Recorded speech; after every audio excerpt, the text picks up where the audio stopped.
जायदकालीन फसलों में सिंचाइयों की ज़्यादा आवश्यकता होती है। कभी कभी हीट वेव की समस्या आ जाती है और उस समय कभी ऐसा होता है जैसे मक्के की फसल लोग लेते हैं, दलहनी फसल लेते हैं, प्याज लेते हैं और तमाम सब्जियों की फसल लेते हैं। तो उस समय क्या होता है कि पानी की ज़्यादा आवश्यकता होती है और जब हीट वेव की समस्या चल रही होती है उस समय ज़्यादा फसल को नमी की आवश्यकता पड़ती है। और कभी कभी ये देखने को मिलता है जहाँ बिजली से सिंचाइयाँ होती हैं वहाँ बिजली की बाधित रहती है तो काफ़ी जगह फसलें सूख जाती हैं, बहुत मुरझा जाती हैं। तो उसके लिए हम बताना चाहते हैं, चाहे जायद की फसलें हों चाहे बरसात की फसलें हों, इस साल अल नीनो की समस्या आने वाली है और सभी लोग इससे परिचित हैं। तो अपनी फसलों को बराबर नमी कैसे प्रोवाइड कराएं, तो उसके बारे में हम बात करना चाह रहे हैं।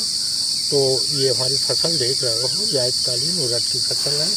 इसमें हमने सबसे पहले तो ये बहुत मस्त है माइकोराइजा। माइकोराइजा एक ऐसा जैव फफूंद होता है जो आपकी ज़मीन में नमी जड़ों के आसपास बनाए रखता है। दूसरे इसके जो फफूंद हैं मित्र, वो जड़ों के आसपास लिपट के जो फंगस हमारे फसल की जड़ों में लगती है उसको ख़त्म करता है और फसल की जड़ों के आसपास नमी को बनाए रखता है। और जो हमारे पहले के अवशेष फास्फोरस खादों के अवशेष पड़े हैं उनको ये घुलनशील अवस्था में परिवर्तित करते हैं। तो माइकोराइजा सबसे बेस्ट चीज़ है और हर किसान को अपनी सारी फसलों में इसको लगाना चाहिए। इससे ज़मीन भी भुरभुरी होती है, इसके अलावा तमाम इससे लाभ होते हैं।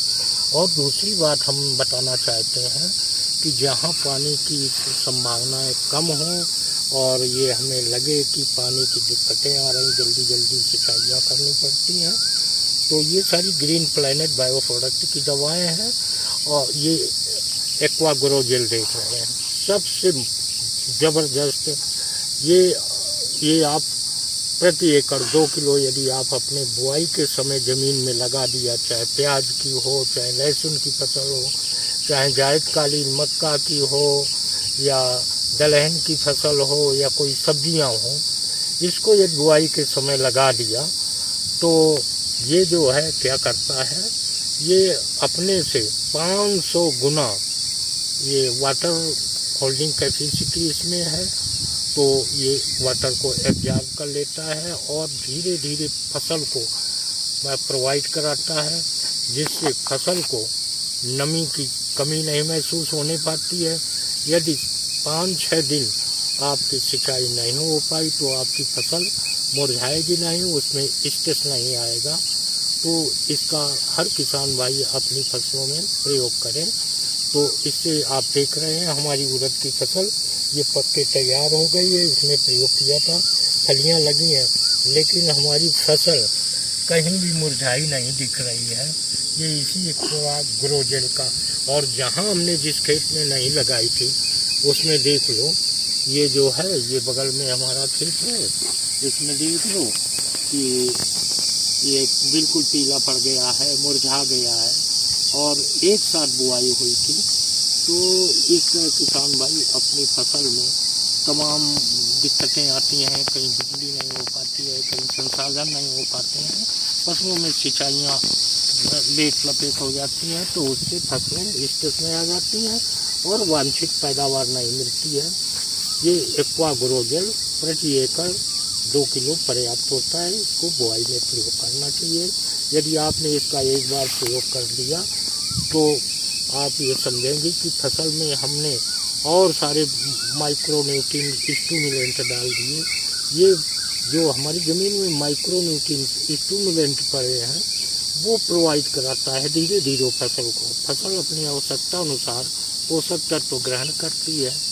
तो किसान भाइयों को हम ये कहेंगे कि अपनी सारी फसलों में एक्वा ग्रो जेल का प्रयोग करें और ये बहुत सस्ता पड़ता है। यदि आपके फसल में एक सिंचाई नहीं हुई तो उसमें करीब 800-900 रुपये का डीजल लग जाता है या लेबर भी लगता है और इसकी कीमत बहुत कम है उससे, तो इसका किसान भाई प्रयोग करें और लाभ उठाएं। और माइक्रोराइजा को तो हर फसल में डालना बहुत आवश्यक है। यदि इन दो चीज़ों को आपने बुआई के समय ये विशेष आपने डाल दिया तो आपकी फसल बहुत अच्छी पैदावार देगी और बहुत अच्छा आपको लाभ मिलेगा।